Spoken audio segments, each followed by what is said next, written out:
खाली इतना भी कर लेगा तो बहुत है।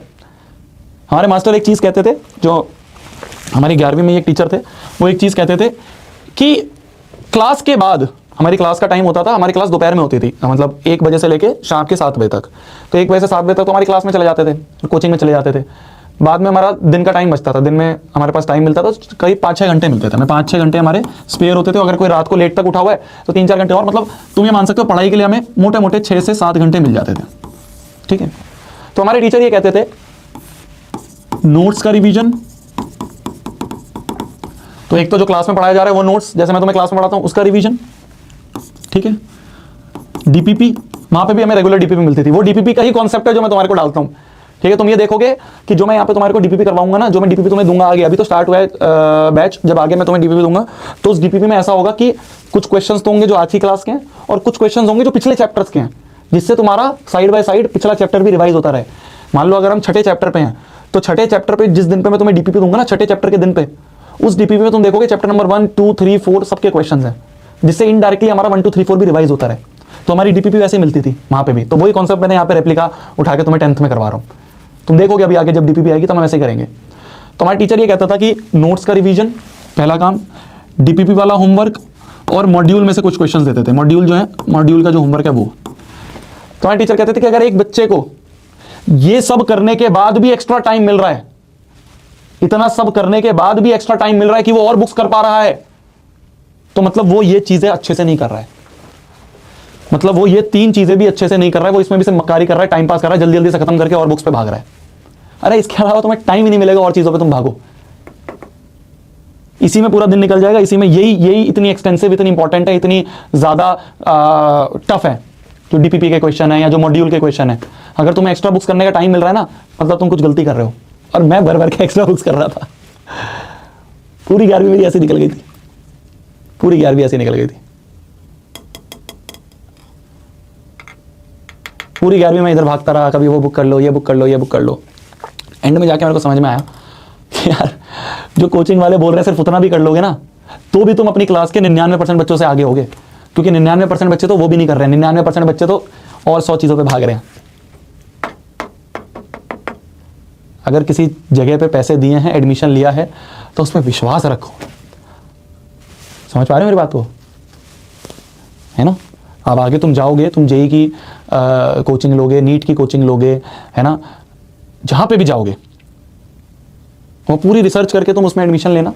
ठीक है, पूरी रिसर्च करो अच्छे से कि भाई अपना डेमो क्लासेस वगैरह देखी, सब देखा, और फिर जब एक जगह जहाँ पे एडमिशन ले लिया ना, उस पर पूरा ट्रस्ट रखो, क्योंकि तुमने अपनी पूरी रिसर्च कर ली है उसको लेने से, वहाँ एडमिशन लेने से पहले।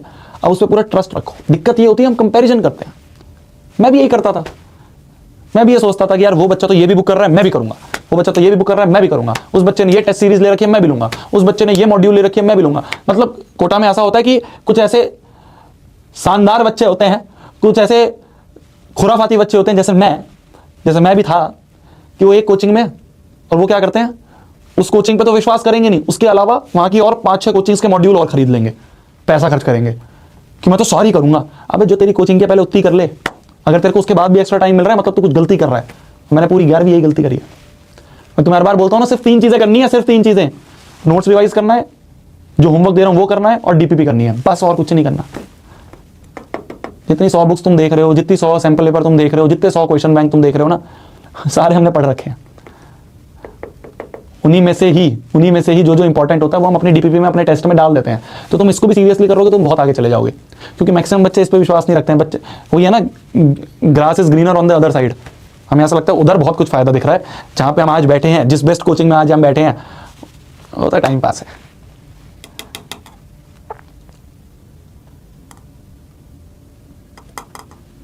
बहुत सारी चीजें यार ऐसी, मतलब बहुत सारे किस्से हैं ऐसे, बहुत सारे, मतलब मेरी फेलियर स्टोरीज हैं और कुछ नहीं है।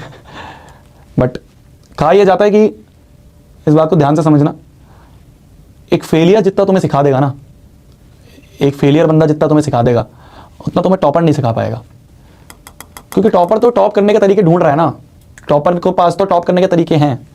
जहाँ डिस्ट्रैक्शंस होती हैं, जहाँ गलतियाँ होती हैं, वो सिर्फ फेलियर्स को पता होता है ना? वो सिर्फ फेलियर्स को पता होता है। एस्पिरेंट्स देखी थी ना तुमने, एस्पिरेंट्स में वो थे संदीप भैया, है ना, वो उसको कैसे गाइड कर देते हैं अच्छे से। क्यों? क्योंकि उनको पता है गलतियां कहाँ करते हैं बच्चे, उनको पता है गलतियां कहाँ होती हैं। टॉपर नहीं बता पाएगा गलतियां, फेलियर ज़्यादा अच्छे से बता पाएगा कि देख भाई यहाँ यहाँ गड्ढे हैं, इन सारे गड्ढों से निकल जाइयो, ना बहुत दिक्कत आती है। ठीक है, आज के प्रवचन यही खत्म करते हैं आज के प्रवचन यही खत्म करते हैं। मेरा गोल यही है यार, तुम टेंथ में तो तुम, अगर तुम सिर्फ नेक्स्ट टॉपर्स पे भरोसा कर रहे हो ना, तुम हम 4-5 लोगों 6 लोगों पे भरोसा कर रहे हो, अगर हम हमें फोकस कर रहे हो, 10th तो तुम निकाल दोगे बहुत आराम से। मुझे डर है तुम्हारी 11वीं का। बाकी और लोग तुम्हें इतना ज्ञान नहीं देंगे, तुम देखोगे इतनी सारी चीज़ें नहीं बताएंगे, क्योंकि उनका काम नहीं है ना ये। उनका तो ये ठीक है यार, नौकरी कर रहे हैं नौकरी कर रहे हैं बस, आज की क्लास ली, आज की क्लास लेके चले गए, उनका तो हो गया। मेरा ये यार, ये चीज़ तो हमने बहुत बाद में शुरू करी है, इससे पहले तो हम बच्चों को गाइड कर रहे थे। मेरा मेन काम तो ये है।